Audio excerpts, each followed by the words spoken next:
नमस्कार, आप देख रहे हैं न्यूज इंडिया। आपके साथ मैं हूं चारुल शर्मा और मैं हूं आपके साथ पूजा अग्रवाल। बुलेटिन में आप सभी का स्वागत है। शुरुआत बुलेटिन की इस वक्त की बड़ी खबर के साथ करेंगे। दिल्ली से बड़ी खबर आपको बता दें, बीजेपी मुख्यालय में शुरू हो गई है बैठक। बीजेपी के राष्ट्रीय महासचिवों की बैठक शुरू हो गई है। राम मंदिर और लोकसभा चुनाव को लेकर बैठक में चर्चा की जा रही है।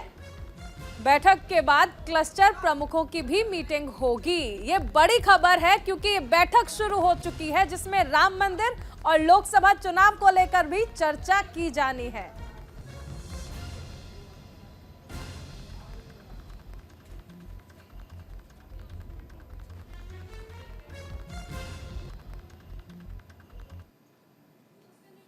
सीधा दिखाते हैं आपको नागालैंड से राहुल गांधी की press conference.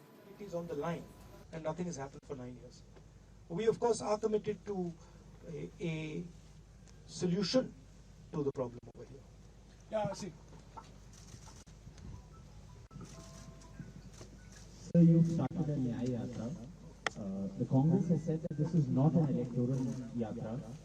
But before coming here, you had attended a number of Lok Sabha elections preparatory meetings. How do you see the Congress placed in taking on the BJP electorally in 2024? Thank you. I see the India Alliance placed very well in taking on the BJP 2024. The ideological yatra, it is designed to place certain issues on the table, and frankly to place squarely on the table the issue of huge amount of injustice that is taking place in this country.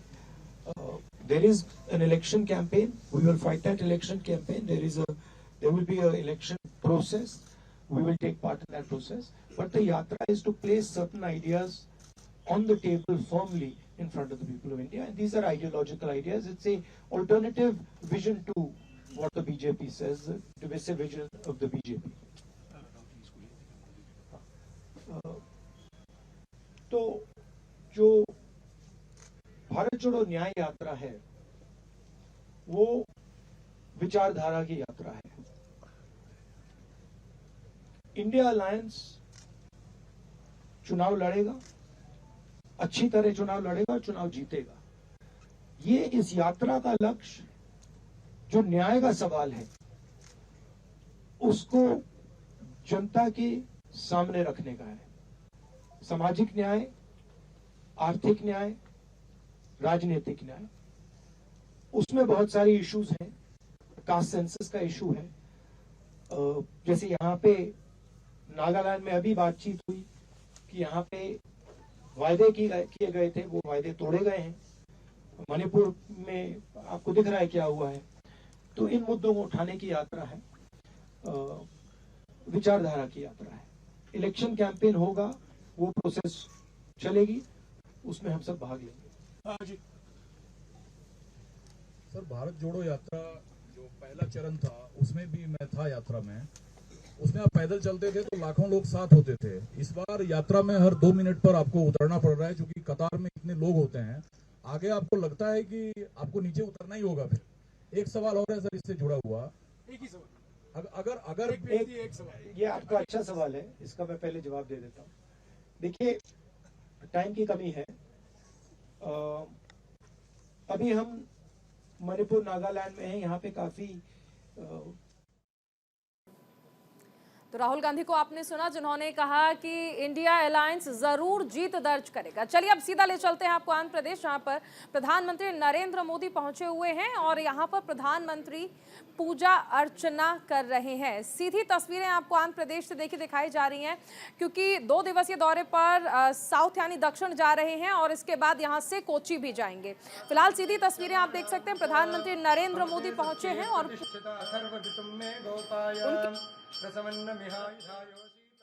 आपको दिखाई जा रही है।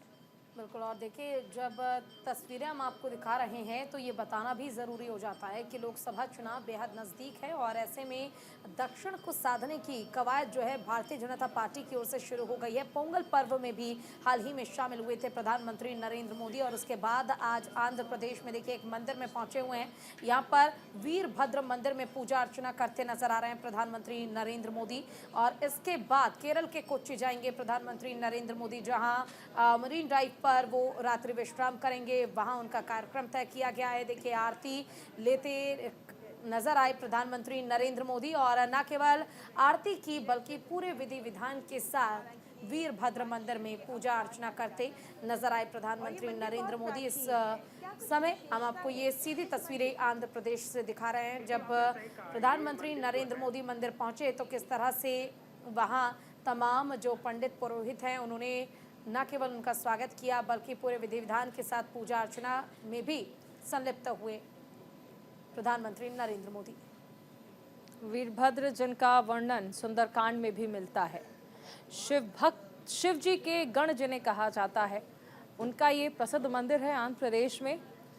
और वहां पर पहुंचे हैं देश के यशस्वी प्रधानमंत्री नरेंद्र मोदी और वहां पर उन्होंने विधि विधान से पूजा अर्चना की, प्रणाम किया, नतमस्तक हुए वीरभद्र मंदिर में।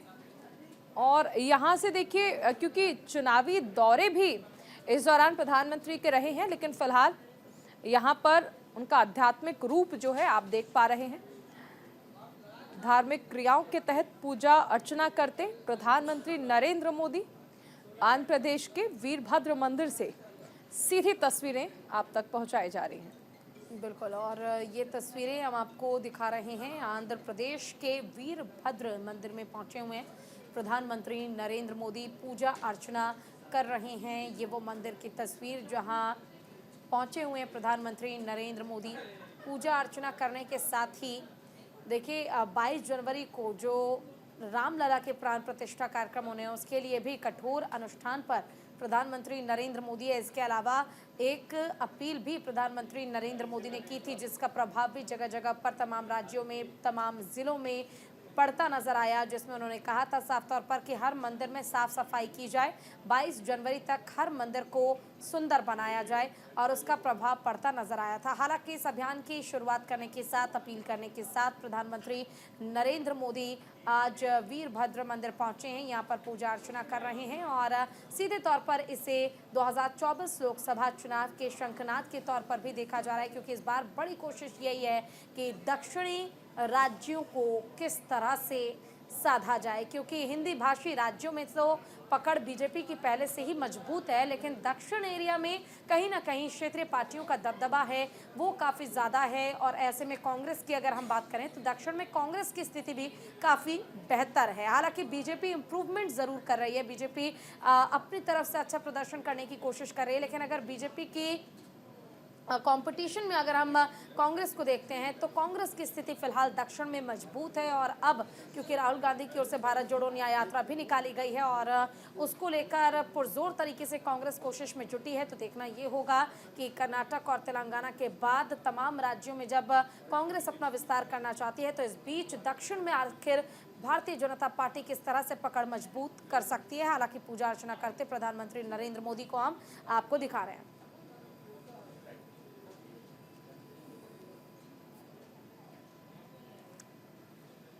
तो वीरभद्र मंदिर में पूजा अर्चना की तस्वीरें हमने आपको दिखाई, आंध्र प्रदेश से सीधी तस्वीरें। और यहाँ पर प्रधानमंत्री द्वारा विधिवत पूजा अर्चना की गई है। दरअसल आंध्र प्रदेश के दौरे पर हैं और यहाँ से वो कोच्चि जाएंगे, जहाँ पर कई बड़ी सौगात प्रधानमंत्री के द्वारा दी जाएंगी। और ये तस्वीरें उस दौरान की जब प्रधानमंत्री नरेंद्र मोदी वीरभद्र मंदिर में पहुंचे। और जिस तरह हमने जिक्र किया, वीरभद्र जिन्हें शिव का गण कहा जाता है, जिनका जिक्र स्वयं शिव पुराण में किया गया है, उनके मंदिर पहुंचे हैं प्रधानमंत्री नरेंद्र मोदी। यहाँ पर पूजा अर्चना की और प्रधानमंत्री के सीधे हाथ पर आप एक शिवलिंग देख सकते हैं। यहाँ पर भी प्रधानमंत्री ने सर झुकाकर आशीर्वाद लिया। बिल्कुल। और जब हम बात दक्षिण की करते हैं तो देखिए ये जानना भी बहुत ज़्यादा ज़रूरी है कि दक्षिण में आप कभी भी किसी भी मंदिर में चले जाइए, पुरानी परंपरा, संस्कृति, धरोहर और वो मंदिर जो सैकड़ों वर्ष पुराने हैं, वो सभी मंदिर आपको ठीक वैसे ही नज़र आ जाते हैं जैसे वो कभी हुआ करते थे। क्योंकि दक्षिण तक बदलाव मंदिरों को लेकर जो है, जो कभी किसी काल में किया गया था वो नहीं हो पाया था। और यहाँ पर आज भी कई पौराणिक मंदिरें हैं जिनकी मान्यता काफ़ी ज़्यादा है। और अब प्रधानमंत्री नरेंद्र मोदी जब यहाँ पर पहुँच रहे हैं तो सबसे अच्छी बात ये देखिए कि यहाँ पर प्रधानमंत्री नरेंद्र मोदी पहुँचते हैं, पूजा अर्चना करते हैं, पहले भगवान का आशीर्वाद लेते हैं, ईश्वर के आशीर्वाद के साथ उसके बाद उनका कोई कार्यक्रम होता है, उसी के बाद जनता को संबोधित करते हैं प्रधानमंत्री नरेंद्र मोदी। तो कहीं ना कहीं जो ये रूप है, आध्यात्मिक रूप प्रधानमंत्री नरेंद्र मोदी का, ये भी लोगों पर एक पॉजिटिव इम्पैक्ट ज़रूर छोड़ता है। लेकिन ऐसे में बड़ा सवाल ये भी है कि प्रधानमंत्री नरेंद्र मोदी की जो ये बदला रूप है, जो अब दक्षिण में इस बार इतनी ज़्यादा कोशिश प्रधानमंत्री नरेंद्र मोदी कर रहे हैं, तो इस पुरजोर कोशिश का परिणाम आकर किस तरह से दक्षिण के लोगों की ओर से पीएम मोदी को मिलेगा? क्या जो एक उम्मीद लेकर पीएम मोदी यहाँ पर मंदिरों में पहुँच रहे हैं, जगह जगह ईश्वर का आशीर्वाद ले रहे हैं, क्या ईश्वर का आशीर्वाद चुनाव के दौरान पीएम मोदी को मिल पाएगा? ये सबसे बड़ा सवाल है। क्योंकि दक्षिण में अभी भी मजबूत होना बीजेपी के लिए एक बहुत बड़ी चुनौती है। इसलिए नहीं क्योंकि भारतीय जनता पार्टी या फिर उनके एजेंडों पर लोगों को भरोसा नहीं है, बल्कि ज़्यादातर इसलिए क्योंकि यहाँ पर क्षेत्रीय पार्टियों का दबदबा ज़्यादा है, इसके अलावा कांग्रेस का दबदबा ज़्यादा है। और ऐसे में अगर क्षेत्रीय पार्टियों के साथ अगर कोई बातचीत बनी पीएम मोदी की, तो हो सकता है कि बीजेपी के लिए राह कुछ आसान हो जाए। लेकिन अभी भी रणनीति ऐसी बनाना बहुत ज़्यादा ज़रूरी है जिसके ज़रिए भारतीय जनता पार्टी दक्षिण को साध सके, यहाँ के लोगों के बीच वो भरोसा स्थापित कर सके जो बाकी राज्यों में प्रधानमंत्री नरेंद्र मोदी ने बीजेपी के लिए, कमल के लिए स्थापित किया हुआ है। इसी के साथ आपने तस्वीरें वो भी देखी जब प्रधानमंत्री वीरभद्र मंदिर में जो वहाँ के पंडित हैं, पुरोहित हैं, उनकी जानकारी ले रहे हैं, मंदिर को देख रहे हैं और मंदिर के बारे में जानकारी लेते हैं कि आखिर किस प्रतिमा का क्या महत्व है, क्या यहाँ की परंपराएं हैं, किन विधि विधान से यहाँ पर पूजा अर्चना की जाती है। और जिस तरह देखिए पूजा ने भी जिक्र किया कि यहाँ के जो मंदिर हैं आज भी अपनी जो पौराणिक कथाएं हैं, पौराणिक महत्व है, उन्हें लिए हुए, उन्हें समेटे हुए सीना तान के खड़े हैं। और दक्षिण जो कि अपने मंदिरों के लिए भी विश्व प्रख्यात है, यहाँ पर हर मंदिर जो अपने आप में कई सारी कहानियाँ और कई सारे पौराणिक महत्व समेटे हैं, ऐसा ही एक ये खास मंदिर है वीरभद्र मंदिर, जहाँ पर पूजा अर्चना के लिए पहुंचे हैं प्रधानमंत्री नरेंद्र मोदी। आंध्र प्रदेश से सीधी तस्वीरें आपको दिखाई जा रही हैं। तो वीरभद्र मंदिर की तस्वीरें लगातार आपको न्यूज़ इंडिया दिखा रहा है। और इन तस्वीरों में आप देखेंगे प्रधानमंत्री नरेंद्र मोदी पूजा अर्चना करते नजर आ रहे हैं। और न केवल पूजा अर्चना कर रहे हैं बल्कि पंडितों से बातचीत की, मंदिर के बारे में जाना, मंदिर के साथ ही वहाँ पर लोगों से भी, जो लोग वहाँ मौजूद रहे, उनसे बातचीत करी। आप मंदिर को देखिए, मंदिर का जो स्ट्रक्चर है उसे देख के आप समझ सकते हैं कि मंदिर कितना ज़्यादा पुराना होगा और कितना इसका महत्व होगा।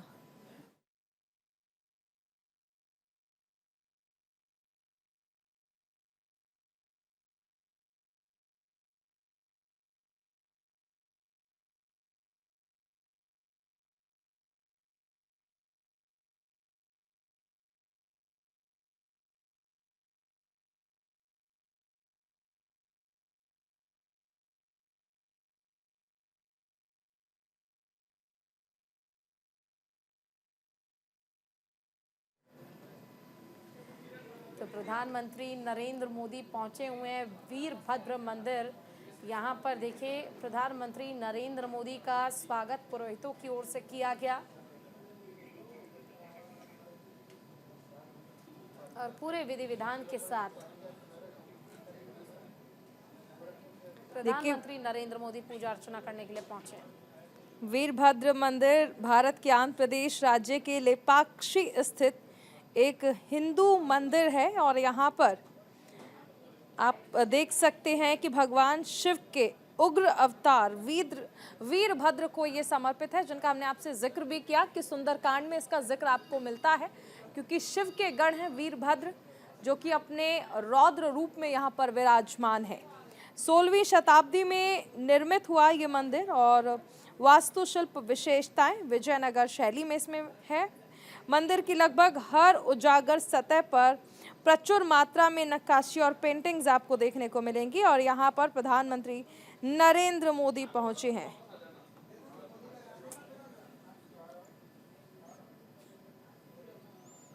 प्रधानमंत्री नरेंद्र मोदी ने यहाँ पर दर्शन किए हैं। इसी के साथ रंगनाथ रामायण की चौपाइयां भी सुनेंगे प्रधानमंत्री नरेंद्र मोदी। फिलहाल प्रधानमंत्री ने वीरभद्र मंदिर में पूजा अर्चना कर ली है और अयोध्या में भव्य राम मंदिर में प्राण प्रतिष्ठा समारोह से ठीक 6 दिन पहले प्रधानमंत्री रामायण में खास स्थान रखने वाले लेपाक्षी का दौरा कर रहे हैं।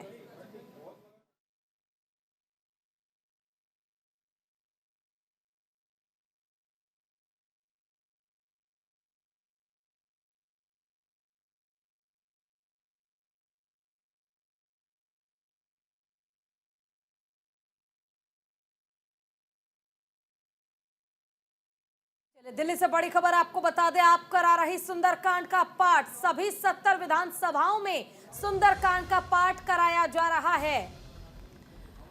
मंत्री सौरभ भारद्वाज ने भी सुंदरकांड का पाठ किया है। सीएम अरविंद केजरीवाल भी सुंदरकांड का पाठ करेंगे। दोपहर 3 बजे रोहिणी के मंदिर में वो पूजा पाठ करेंगे और इस दौरान सुंदरकांड का पाठ करेंगे।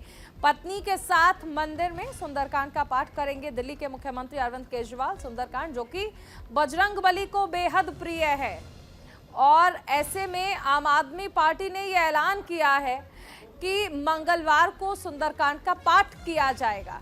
सभी 70 विधानसभाओं में आम आदमी पार्टी सुंदरकांड का पाठ कराएगी और उसके बाद हनुमान चालीसा, जो कि सुंदरकांड के बाद की जाती है, उसका भी पाठ यहां पर किया जाएगा।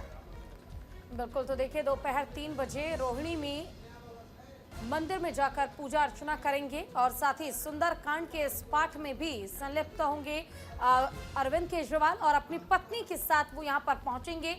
70 की 70 विधानसभाओं में ये आयोजित किया जा रहा है सुंदरकांड का पाठ। इसकी गूंज आपको सुनाई देगी, जिसके लिए न केवल आम आदमी पार्टी ने तैयारियां कर रखी हैं, बल्कि इसके लिए खुद अरविंद केजरीवाल भी पूरी मजबूती के साथ आगे बढ़ रहे हैं और उन्होंने साफ निर्देश दिए हैं कि इसमें किसी भी तरह की कोई कोताही बर्दाश्त नहीं की जाएगी। सुंदरकांड का पाठ पूरे विधि विधान के साथ होना चाहिए।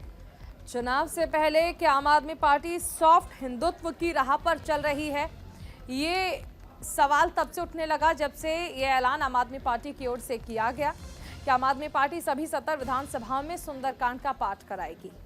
और ये इसलिए भी खास हो जाता है क्योंकि ये सिर्फ एक बार का कार्यक्रम नहीं होगा, बल्कि हर महीने सुंदरकांड का पाठ कराया जाएगा मंगलवार को, जिसमें खुद दिल्ली के जो सीएम है अरविंद केजरीवाल आज वो भी 3 बजे रोहिणी के मंदिर में सुंदरकांड का पाठ करेंगे।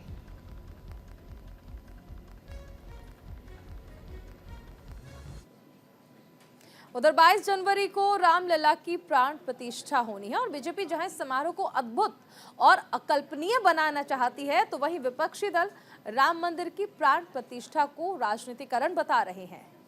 और इसी बीच आम आदमी पार्टी ने एक बड़ा ऐलान किया। आम आदमी पार्टी ने दिल्ली की 70 विधानसभा क्षेत्र में सुंदरकांड का पाठ करने का निर्णय लिया है और इस मुद्दे पर हमारे संवाददाता आनंद कुमार सिंह ने दिल्ली के बीजेपी में मंत्री बांसुरी स्वराज से खास बातचीत की है। सुन।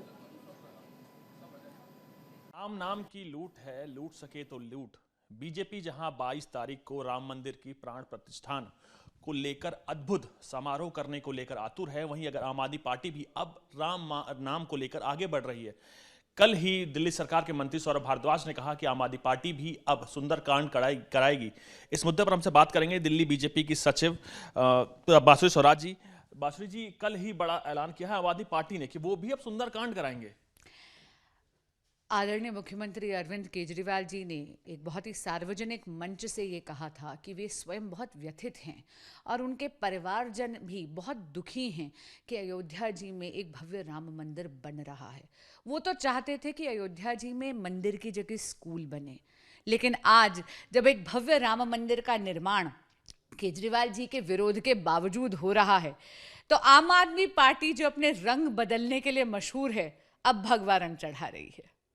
मैं पूछना चाहती हूँ केजरीवाल जी से कि उन्हीं के पार्टी के विधायक राजेंद्र गौतम जी, जिन्होंने दिसंबर 2023 में ही विधानसभा के भरे सत्र में कहा था कि रामायण और बाकी हिंदू ग्रंथों को बहिष्कार करना चाहिए उनका, क्या वो भी सुंदरकांड में केजरीवाल जी ने उनको न्योता दिया है क्या?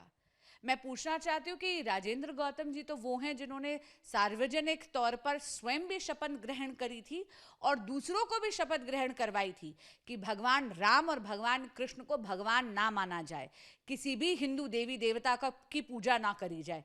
केजरीवाल जी का अब राजेंद्र गौतम जी पे क्या रुख है? और मेरा दूसरा सवाल कि क्या केजरीवाल जी ने सुंदरकांड के पार्ट में अपने अलायंस पार्टनर्स डीएमके को बुलाया है क्या, जो सनातन संस्कृति को हमेशा किसी न किसी बीमारी के साथ तुलना करते हैं और कहते हैं कि सनातन धर्म की जड़ें भारत से उखाड़ फेंकनी चाहिए? क्या केजरीवाल जी अपने अलायंस पार्टनर्स जो राम नाम पर इतना विरोध जताते हैं, सनातन धर्म का निरादर करते हैं, क्या अब केजरीवाल जी अपनी चुप्पी तोड़ेंगे?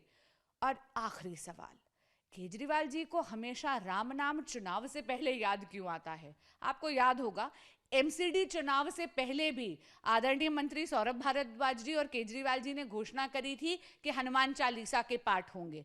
अब जब जनरल इलेक्शंस नजदीक है तो उनको सुंदरकांड का पाठ याद आ रहा है। देखिए, अगर इस मुहिम में अगर किसी भी प्रकार का पॉलिटिकल अपॉर्चुनिज्म नहीं है, किसी भी प्रकार के राजनीतिक अवसरवादिता की बू नहीं आ रही है, तो अवश्य भाजपा सुंदरकांड के पाठ का स्वागत करती है। अगर मैम इस कदम की बात की जाए तो कहीं ना कहीं आम आदमी पार्टी को ऐसा तो नहीं लग रहा 2024 का जो चुनाव होगा उसमें बीजेपी हिंदुत्व पे एक लीड ले रही है, कहीं ना कहीं उस लीड को रोकने या उसके साथ चलने को लेकर आम आदमी पार्टी का ये स्टेप है?